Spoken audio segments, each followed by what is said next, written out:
اعوذ باللہ من الشیطان الرجیم بسم اللہ الرحمن الرحیم رب اشرح لی صدری ویسر لی امری واحلل عقدۃ من لسانی یفقہوا قولی۔ صحابہ کرام رضی اللہ تعالی عنہ نے کس طرح اپنے پیارے وطنوں کو چھوڑا،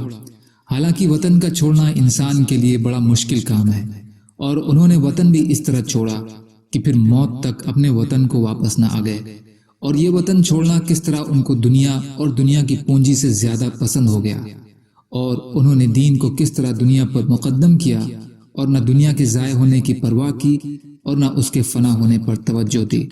اور وہ کس طرح اپنے دین کو فتنے سے بچانے کے لیے ایک علاقے سے دوسرے علاقے کی طرف بھاگے پھرتے تھے۔ ان کی حالت ایسی تھی کہ جیسے کہ وہ آخرت ہی کے لیے پیدا کیے گئے ہیں اور وہ صرف آخرت ہی کی فکر میں لگے ہوئے ہیں، اس لیے اس کے نتیجے میں ایسا نظر آتا تھا کہ دنیا صرف انہی کے لیے ہی پیدا کی گئی ہے۔ نبی اکرم صلی اللہ علیہ وسلم اور ابو بکر صدیق رضی اللہ عنہ کی ہجرت کا قصہ حضرت عروہ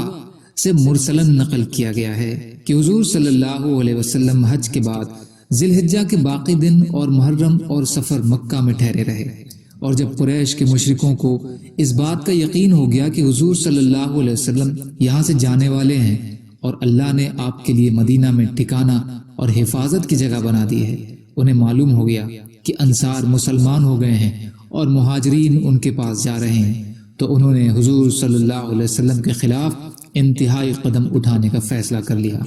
اور یہ طے کر لیا کہ حضور صلی اللہ علیہ وسلم کو پکڑ کر رہیں گے، پھر نعوذ باللہ من ذالک یا تو ان کو قتل کر دیں گے یا قید کر لیں گے۔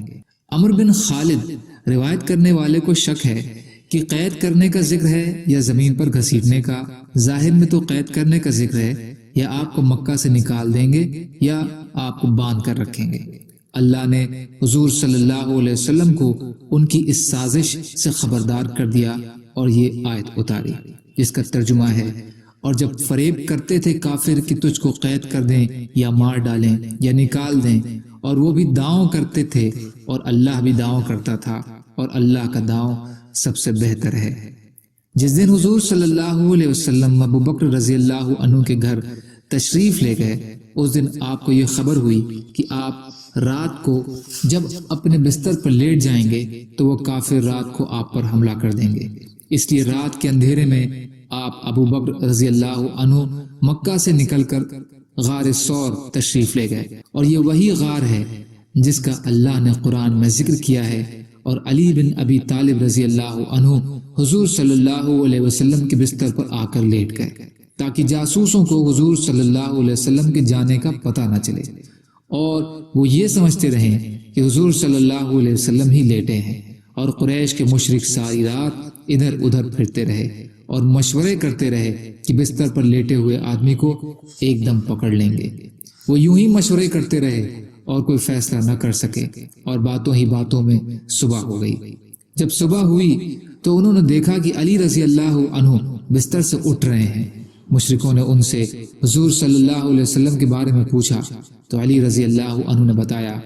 کہ انہیں حضور صلی اللہ علیہ وسلم کے بارے میں کچھ خبر نہیں ہے۔ اس وقت انہیں پتہ چلا کہ حضور صلی اللہ علیہ وسلم تو جا چکے۔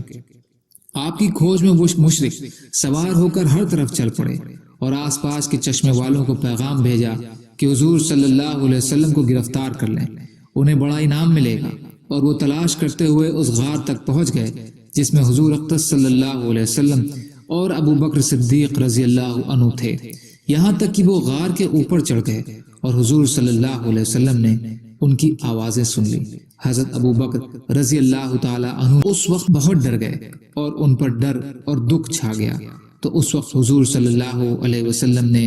ان سے فرمایا، لا تحزن ان اللہ معنا، غم نہ کرو، یقیناً اللہ ہمارے ساتھ ہیں، اور آپ نے دعا مانگی، اس لیے اللہ کی طرف سے فوراً آپ پر سکون چھا گیا،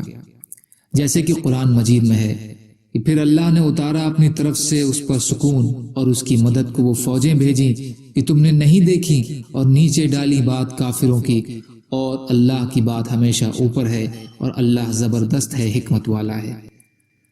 سبحان اللہ و بحمدہ، سبحانک اللہم و بحمدک، اشہد ان لا الہ الا انت، استغفرک وأتوب إليك. سبحان ربك رب العزة عما يصفون وسلام على المرسلين والحمد لله رب العالمين برحمتك يا أرحم الراحمين. لا إله إلا الله محمد رسول الله.